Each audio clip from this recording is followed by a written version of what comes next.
morning, good afternoon, good evening, and good night. Welcome to the Fly With Us podcast. This podcast is bringing the art of conversation, self-love, self-care, mental health care and protection, life lessons, love lessons, and everything in between. Today, we're going to talk about listening to your inner voice. I'm Lady Bounce.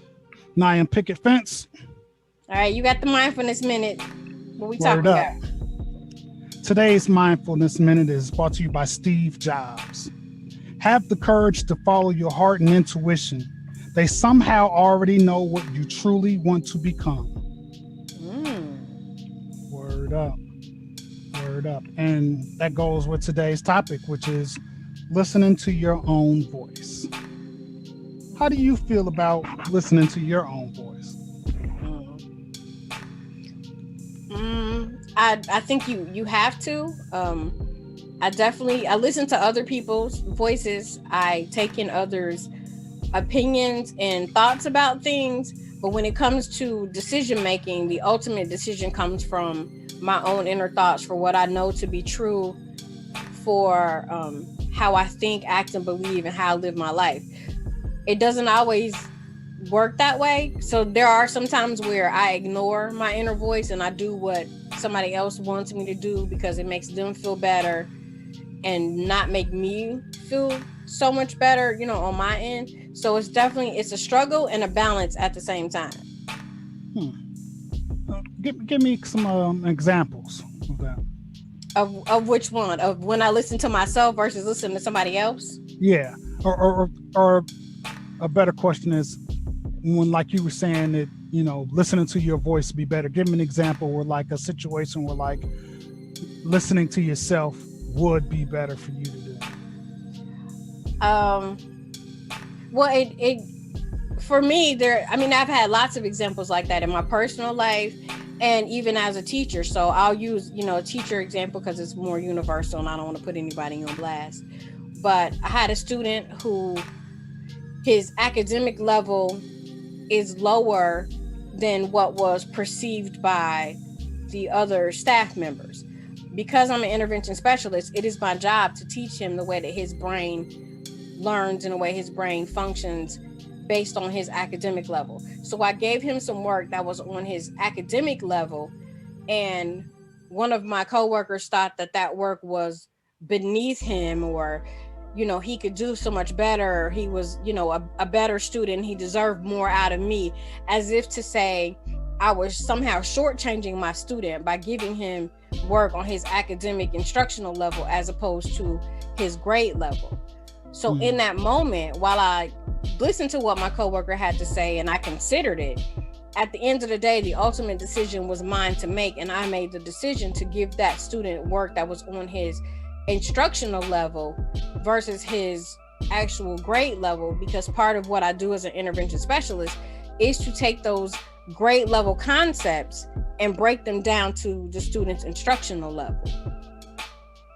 So okay. I had to listen to myself for the sake of my student and other students, like him. I'm always going to listen to my inner voice, in that regard. I think that's dope. And when I think about listening to your voice, I think about things like they always say your body knows what's best for you. For example, like your body gives you signals of when you need certain things. Like if you need water, your body's gonna let you know that, hey, I'm really dehydrated. Like, for example, you could see it when you go to the restroom, your urine is a different color because you don't have enough water. Your body lets you know sometimes at bad times when you've just overdone it and your body just collapses. It's at its final point. We're like, hey, I'm resting. You haven't been listening to me saying I'm tired, so I'm gonna rest now. I think that's the same thing for foods. Your body gives you signals on what foods are best for you, and especially at certain times. I know that I've had a self-care book for a while, and I just got you the same self-care book, the self-care ritual book, and it talks about like seasonal eating. Like your body lets you know, like I've always been the type, and our daughter too, that like, and our son for the most part too. When the summertime comes, we just eating is not something that we're going to be doing often, and that's because your body is already working to try to stay cool. It doesn't need that much food in it. You know what I'm saying? It's getting energy from the sun. So your body is going to start telling you. And then say if you overdo it, your body's like, hey, I told you I didn't need that. And it's going to have some type of shutdown. And of course, we all know, we're all grown here, drinking. When you get to that point, when you get to your point, your body tell you, okay, that's enough. But what do? One more shot. And you feel it the next day. Yes. Really hardcore, because your body already told you were at that limit. But you're having fun, kicking in with your friends, free drinks is coming around, and you do it anyway. I mean, so that's just another example of listening to that inner voice. I hear a lot of teachers talk about, and it goes right in hand with food and drinking and stuff. Listen to your gut. Listen to your gut. And I don't think that's just about food. You get that feeling when something's just not right. Like say if you're around some people that you're kind of shaky, you kind of get that queasy feeling like, I don't know about this character, or you might have a situation where you got to make a big decision, a big purchase. You feel kind of queasy about it. That's your inner voice talking, like, you have to really think about it. But I think a lot of times what we do is just like, I'm just not feeling good, or, that's nothing. Instead of checking in, say, hold on, let me, why all of a sudden do I feel kind of funny? Instead of, you just feel like, I think we say, I ate something earlier. I'm not agreeing with you, or it's too hot, I feel funny, instead of really checking in, like, hold on. My stomach just all of a sudden started hurting. What do I need to think about right quick? That's just another way that you can check in with yourself and listen to that inner voice. As you were talking, it put me in the mindset of when our goddaughter was over, and her mom said, I don't think she feels good. She hasn't been eating, and all she wants to eat is oranges. Well, that was because even though she couldn't verbally tell us this is what my body wants or this is what my body is craving, she was only eating those things that she knew her body needed. So she knew and her body knew that she needed that extra vitamin C. So all she wanted to eat for 2 straight days was oranges, which is fine because she's eating it. So her stomach is getting full. She's drinking the juice from it. So that's quenching her thirst.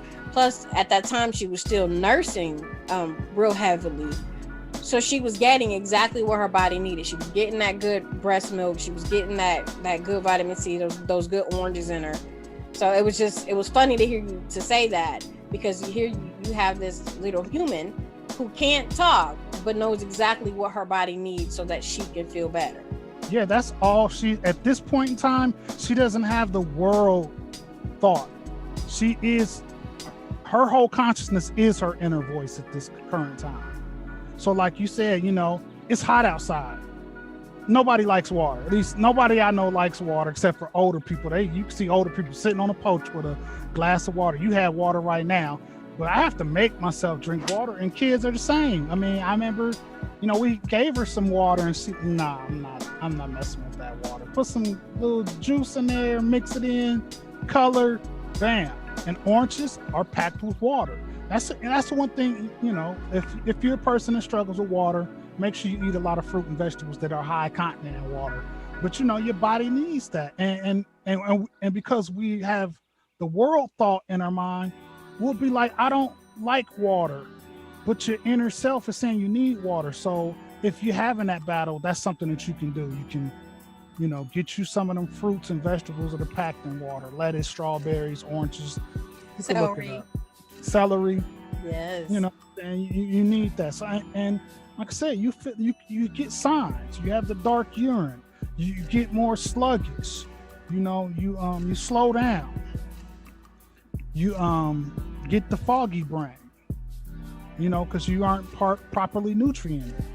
But let's talk about some other ways, inner voice. Like I think you had the perfect example kicking it off is like somebody may tell you they have the answers, but your gut is going to tell you your answer is pretty much better.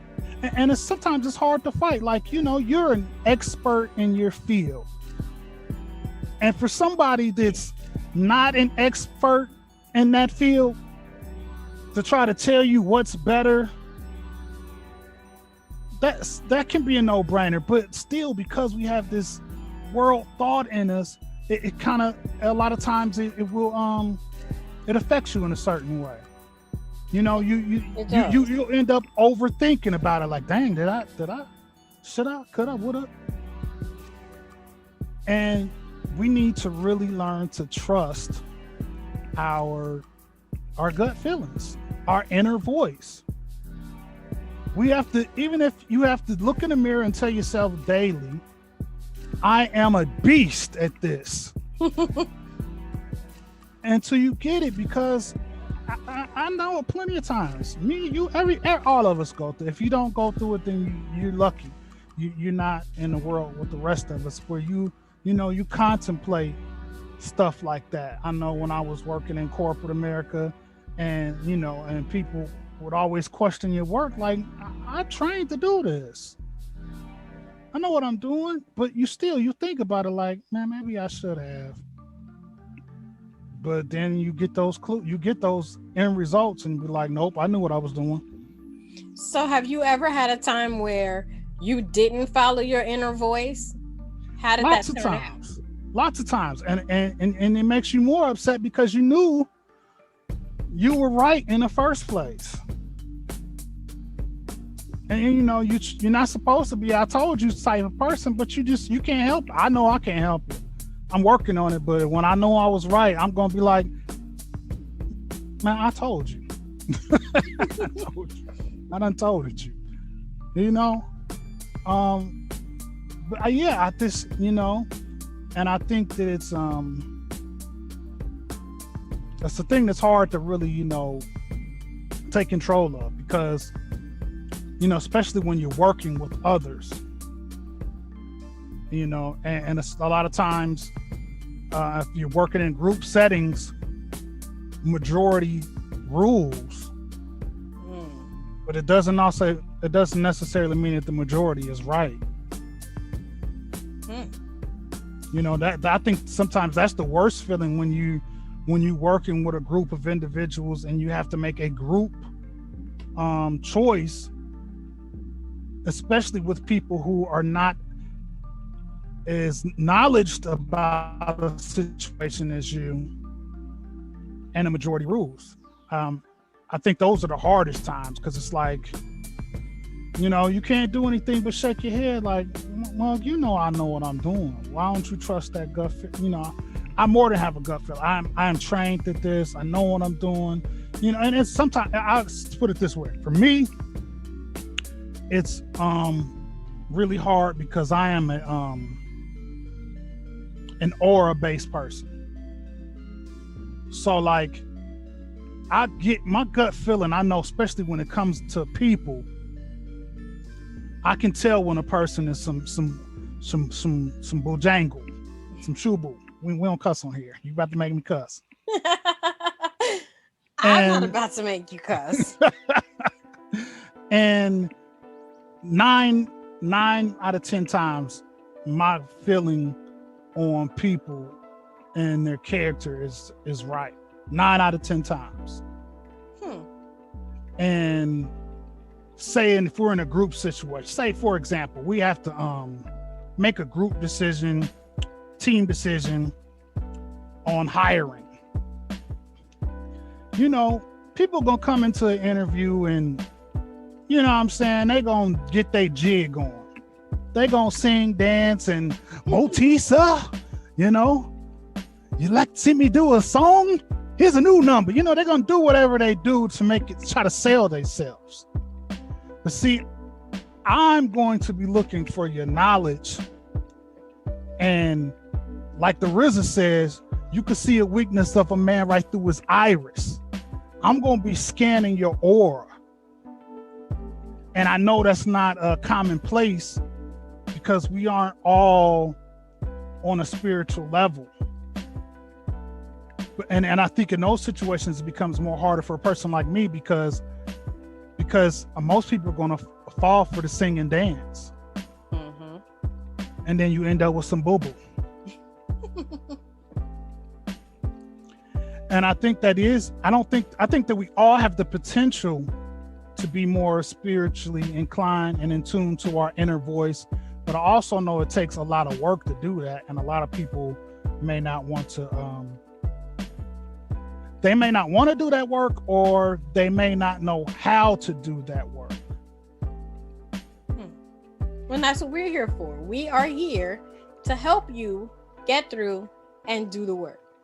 So in part of doing that, I think you, in what you said, you gave some really great tips about when you know you're right, resting on what you know to be true, what you know to be right, and following that gut, following that intuition.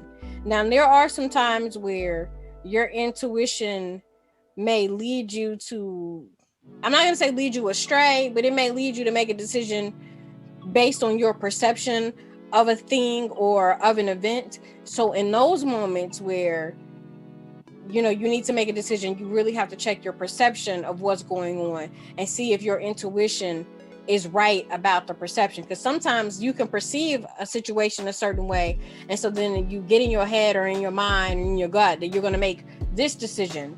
But then when you check that perception, you realize, wait a minute, I need to go in this direction with that thought. And that's not wrong. It's not to say that it's wrong.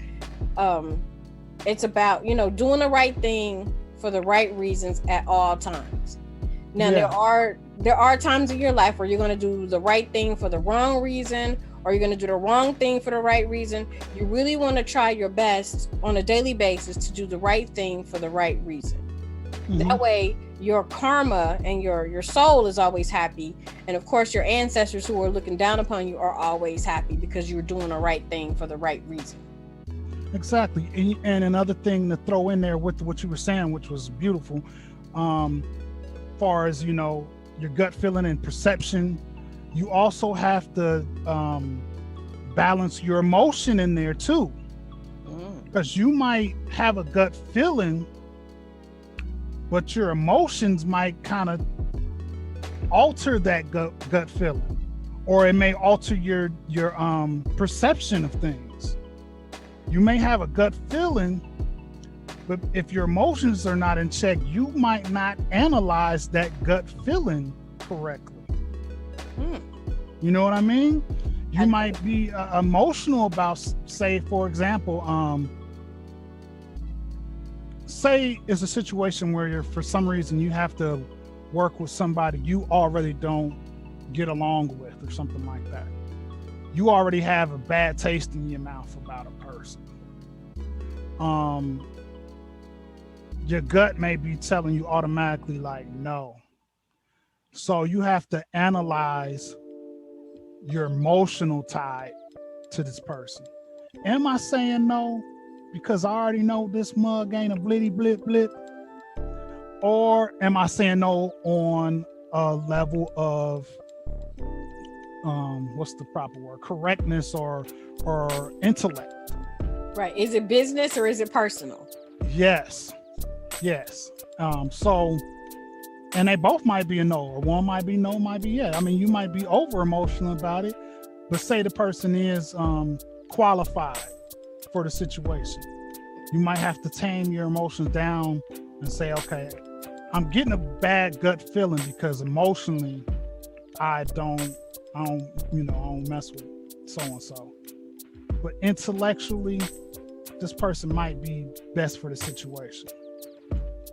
So those situations can be tricky, and that's something else that we always have to work on, is being emotionally intelligent, right? Yes, definitely. That's one of the things we've talked about before, is have your emotions in check, in a sense where your emotional intelligence does kick in those moments, because again, it comes down to business or personal. I mean, I've had jobs where I've worked with people that I personally did not like, but they were qualified to do the job, and that can't be taken away. That can't be remissed. You can't skip over that part. But then I've worked in situations where I've actually like loved the person, and I'm like, oh, I love you and I love everything about your personality, but you're not right for this job. And that's like when I was a manager at Walmart. That was when I, worked at the TV stations. Like, I love you as a person, you're great, I would love to hang out with you, but for this particular job, for this particular career, for you, this isn't it, and you're not a good fit. And companies do that all the time. And if you think about like sports teams are the worst at it. You lose a game and you're out of here. You could have passion for the game, you could love the game, you could love your players and have a great relationship, but that second you lose a game, that team ownership is like, let's get him out, get her out, and get somebody else in there. So it comes down to business, personal, right thing for the right reason, trusting your gut. And also, one thing in a business setting, especially, you have to be careful of is expressing your emotional ties to people, because if you do that, then they might even not respect your intellectual decisions. Yes. Because they're going to think that it's all personal because you express your emotional side of a situation. So you have to be careful with expressing that first.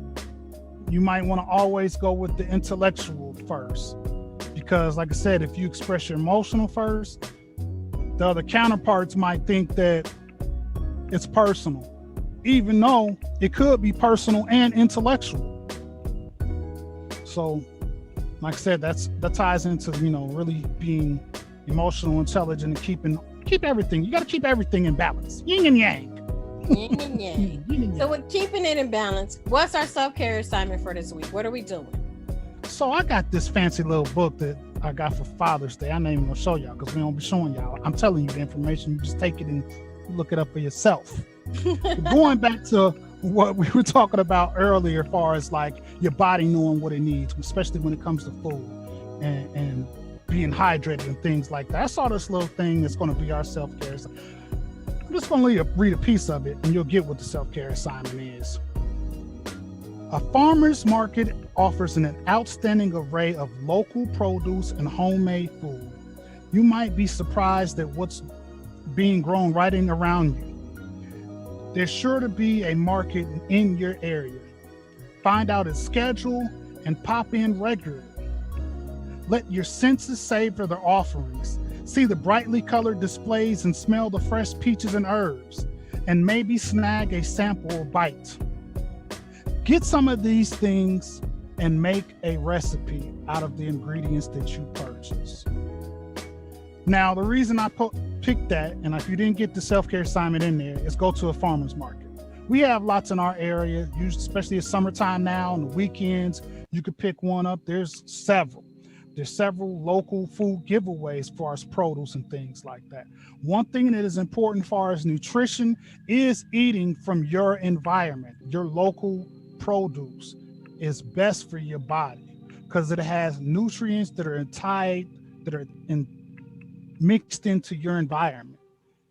If you're a person that read a lot about nutrition, which I do, I'm a natural health consultant, and it talks about even like people like that of our ethnic descent. We are African American, if you haven't noticed that.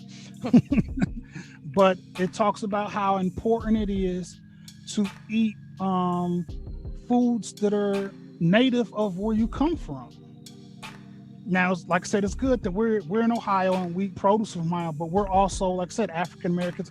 It's good to eat those things that come from our homeland. Okra, rice. If you haven't seen it on Netflix, go check out High on the Hog. It's a real good documentary. It talks about people of the African diaspora and the how American food culture is basically second to African food country. Like we brought that over with us, and and our white counterparts love the way we cook because we the stuff. You know, it's something that was forced upon us to take care of people. And even though we were forced to do it, I think that we've always been a people that when it comes to food and family and the family of food, we look at food, at least we used to look at food as a spiritual experience. Hmm. And I think that we need to pick that back up. So that's your self-care assignment for this week. Go to a local food market, cop you some foods, and if you don't see nothing you like, cop some flowers and put it in a vase. Pre-fire your house. Now let's get into my favorite part of the show. Brain science. All right. So we talked about our inner voice, listening to our inner body as far as the way we think and make decisions, the way even down to what we eat, listening to your inner voice. So if your inner voice is one that is negative, full of self-doubt or self-criticism, here are 4 ways to fix that. So 4 ways to stop beating yourself up once and for all. If you are like most people, you know your inner critic all too well. It is a voice in your head that judges you, doubts you, belittles you, and constantly tells you that you are not good enough. It says negative, hurtful things to you, things that you would never even dream of saying to another person. Things like, I'm an idiot, I'm phony, I never do anything right, I'm never going to succeed.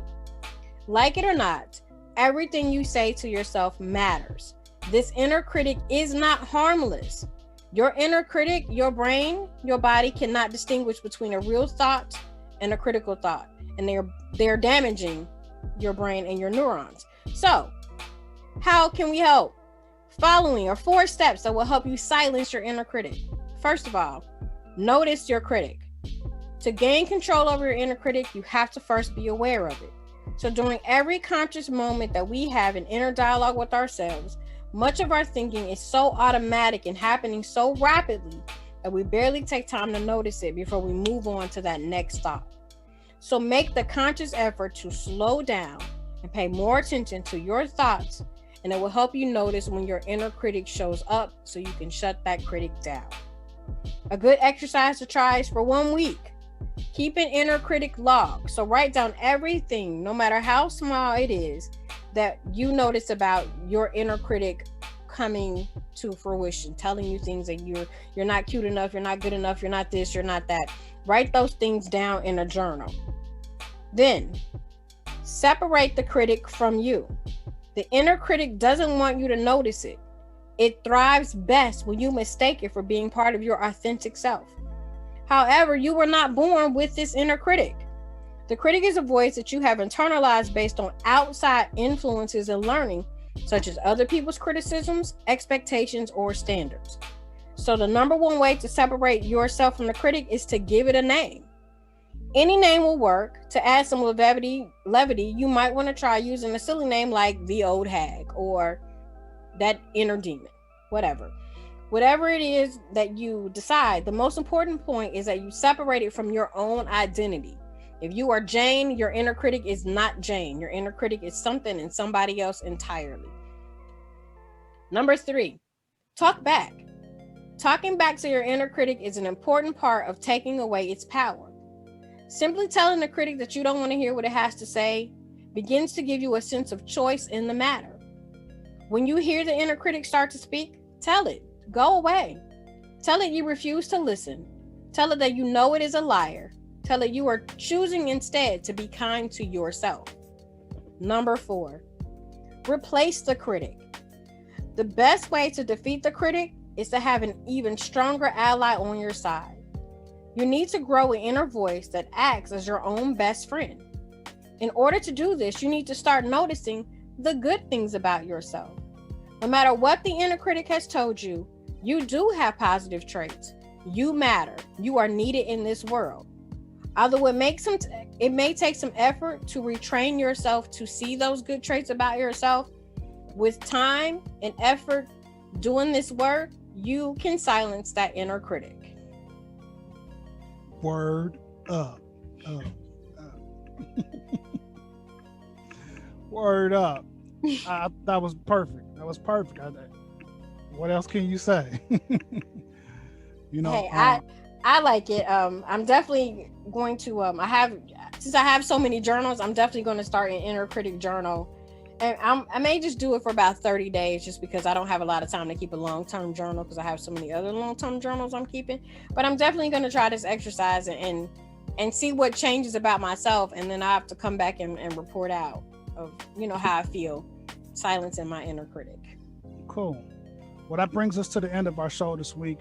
Please make sure you like, share, subscribe. If you want to comment, please do that. If you want to send us an email, it's flywithus@, what is it? flywithusla@gmail.com. Hit us up, send us a note message. You can also find us on all social media, Facebook, IG, and Twitter. You can listen and watch to us wherever you find your favorite podcast. It's your boy, Picket Fence. I'm your girl, Lady Bounce. We out of here. Peace. Peace.